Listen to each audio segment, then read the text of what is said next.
via kamal ka Nuer online TV channel to kon ka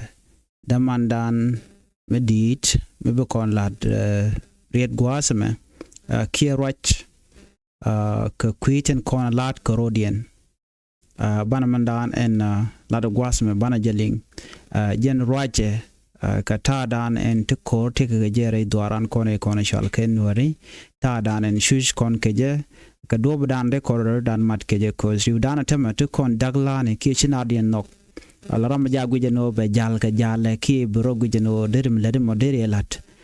dundo ka je chana jogo no der gwan wo de kora ikel te jomo je kullat gwaseme ke kwi Dr. Riek Machar jen chiram kel ka bon en chal ke kuma spelayo jen bondo dien no miteten bana jalen ka jawo dana la de gwasme dirun palpin ka lengde gore jen wo badere nyokani ko ken mi jiram jidit ana lengna je ka do badan en shalat ke gwasme ne ane chana jalen kel wanaten malaga tiang yan chi amano ka dialata ka western world malaga runwang ka yan chi amano ka dialata ka africa tong mi kan wi dialata yentin ka ta dong chi ria ka di me kon je ka dak doran raje gora de la da wale raj mo wo ka opposition ni kon to kon ka opposition ni tun wala long ka opposition ni to toni riudien wan Nueri chik jura dongda ta koran maybe ke je katoria and raja gora de bantin kariya chuma kana riya to gora banaro luaka ke ko banaro kula linkam ni kon and era an opposition medan riu dan dong wan ba kon ka janayo kwal leader gan machar yan medan 2015 and 2018 la da ka muktabata ka de sababa ka embassy la da ka protocol medan me la da pinde David Dankong and after that you Jordan my pinch will have been many me she time cha ben chana chi ko to ko juba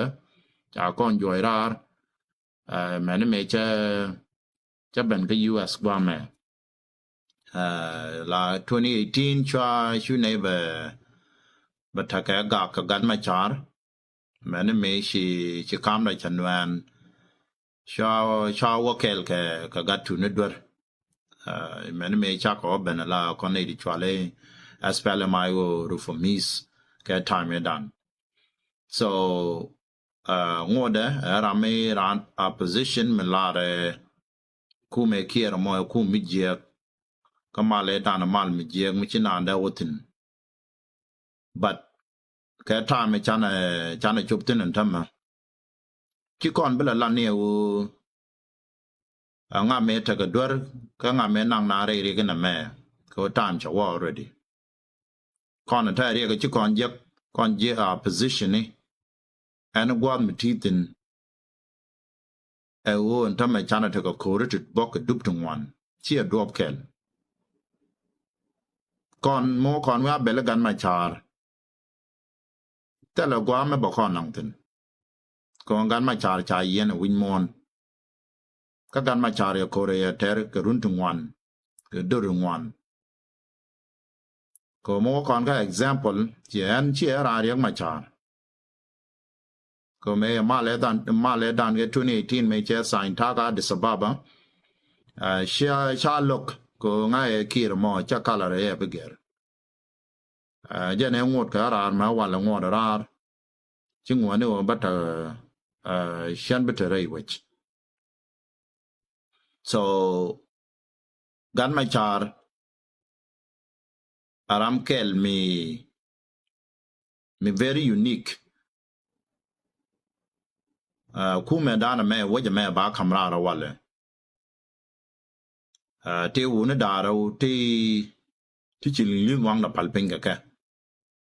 te ngaje wona dara ti kan wai da mo kok ka chicken goro ba lok ne ka ke bena ngar ga wot kien ke wona lot no Roland dan ba which South Sudan ba which ka ba win kel me ba mat ka we African dial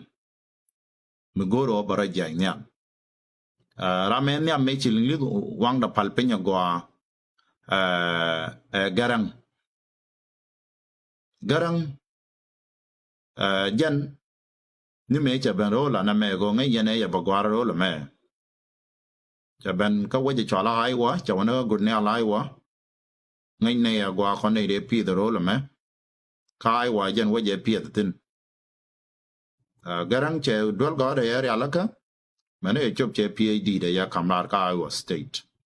garang cha wang da palpen che linglit banga jarami jiak kana linglit no mo kon ka history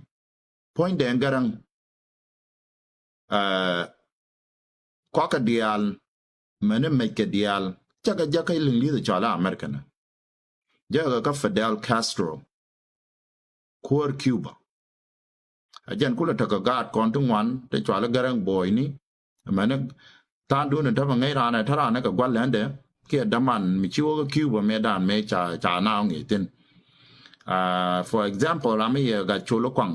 CDR kwang chora la kola governor ra pa na la ram kel me dan kanan me di de long ti cha bang ye ka Cuba gwam ka me dan Castro rami lok linglit ko ya communist me dan ga chol no kwang me a ngie la ngie ba nang re rop te ga me chao le la White House mi chere ga White House te ne ga Washington DC ba ga jo do la mo bia wang na pin ba ga nyo nong tu year ba ga jo Miami Florida go Miami ga Cuba tie ka ba ga jo wo mo ba ne dak to ka ne ga rang kan dial chak ne do ko kien da la te chi wo communist ni te wo China ka wi do ko kien so garang aram kel mi changa je linglit men me chi garang che chi kana ba na ken li ne ram da gan machar riek machar te ga nghiet mi je nghiet de ka garang che gor da wai kwak example ka gan machar o lo ga linglit to ro la me ka nei me dan el oil field me la ka ba je me chi ka split oil field me dan Chevron to ro la me gore da oil watet me gan machar che chabling ni nga che tu kana kam linglit jan tara wala me ling ke linglit so wunda ara wuti ke wuni ti chi wai da makok akwa ko ben ka ma gore de la to kon opposition ni kon chi kon bela la no e bel kon riang machar kon akan kon ne te la kuet mani en wuda me la kuet da long ne yana gwa tel ma ka la ga wuda cha la riang machar ke chen bela la ro bala bele jan tam kon opposition ni ma gor kon wo chana ro rul mo kon jal goli e easy long kuma ba kon jek ka ba kon jek amanake kon ta ma chin yin kon ke kiir nyen kon ke Uganda nyen kon ke lingli da tane doro gwa ma ka America ke lingli no diala ta ga Europe kata goro bi mit ka South Sudan te day te mech na da dira mo ti tin chi Israel ala matin chi Russia ala matin kor medit chi kon ja lab dela lat albran ba nyenya kon dama sire gwa me ne hemti nyenga kon ta ya kon gulpin gar mo kon la no bel kon rodan tel gwa ban otin kon pade ne dial tatarar chana goro weyo jin mitige dawdu mugo no kor were ayo on chagul pin ko ayo on tama kuyi ga tori agwami tama biya garten ta u yettitin kaneri je gare ala matata ken gare ayo dial chaga gul pin ko Uganda agwami ka SSPD abagwami ke moy na ya no lini te nyenga ke akor medid mi bi ka apanal malwal biel ke lembol ken ga ti dial ka ka apanal che area ne tunja ne to kon ko ya na ba jo ka bot nyinke kana ta da boku jamani ngo ko boku jame ke SSPDF de ke nyinke ke damasriya le la albaran ba le ra la manatin ke Russia ne de wushira matin kormidit me bire apana ngade bire ngade Nasser area long chungni wonaka wolang wonaka Nasser a kon busy bo ko nyai ne ga SSPD abok ne ga ran yale de kuin ne ni gwa to bokoten ka ga ne ken ka an malada ga re kor cha kon jok amani kon ga te activist ne ti cha ne gol pin ko cha nge cha le nga pai dek ta ngo kam ne ga Angola si self ale lo kam no bol riek mi ne lo jok to ngo ko kor we ka Angola antama bo Trump ya ne joj bo cha ga ko dia le ga joj ka America ma kon da chi ba ga nyur ga gwa ber chi ne nge ba ne nyo ga joj so chen bala la no bala ne riek machar ma ba go ro we mo ba survive di ke ba kor ba tere di chi yan ga dia la to miti re ro gwa ti to no chu bala riek machar ke chu bala nga ayu on ka kor mi chi tie ga yo gan ma na ro do kor ko mi kor go ra wer gwa me witin ka ben ni chu na la bel clubhouse no ti social media ne te lel ko na ro din woni chana kapel time me ye time mo bana belaro ke bana ko naro time mo bana ro mat bana je goro bana survive din na me survival mi jira mi ngeje puch ti re ga che mata ma bia garet tin ndama wona ka malwal biel wona ka gatunu dore wona ka wuda me chwale garwe dol ka connect visitor to role me anytime that you pick up ma yen ga diala tare ro ma yene to ka Addis Ababa to ke Kenya to ke Uganda anywhere and time con need to ka position at a look self care mayardit kon dial to kon re ga chana kwet pel chana bel pel kan ma chare kwide lat chao yen win mon ana jeno go re de chom kon o gari riek cho kon jak ka riek me ye jak china belarodian Gwaya shiloy dan tezo long ka jawadan shalling gwasame shikon ling madan shalat chakon yosma gwa ta dan de naren mat keje kan ta dan de kon chingtin kon jenda ko kon de kon pel keje sidaman dan chakon lat duom gwana jenano mamat koro dan de kon regime teke kir me yadi do de kon deal don pin ko shak ne condition ajek despite otana ka bonti goal ke party ni